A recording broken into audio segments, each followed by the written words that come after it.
Ich wollte doch brav sein, gar kein Alkohol mehr trinken, außer vielleicht ab und an ein Glas Wein.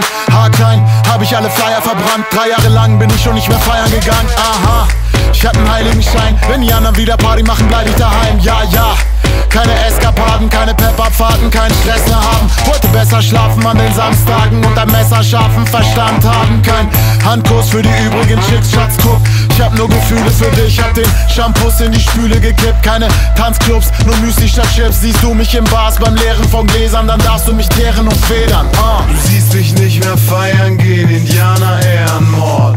Du wirst mich nicht mehr reiern sehen, Indianer-Ehrenmord. Indianer-Ehrenmord, Indianer-Ehrenwort,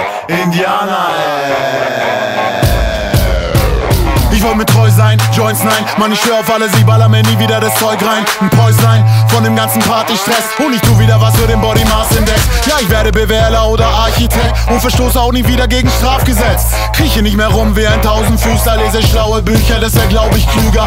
Alle meine Freunde sind noch faule Lügner. Planlos, ziellos, genau wie früher. Ich verschieb keine Termine mehr, hab den Schlampen und Drogen den Krieg erklärt. Und ich geh dagegen vor mit Maschinengewehr, damit in meinem Leben endlich wieder Frieden herrscht. Bekämpfe dann schnell noch Menschenhandel, geh gleichzeitig pumpen und Spenden sammeln. Du siehst mich nicht mehr feiern gehen, Indianer-Ehrenmord.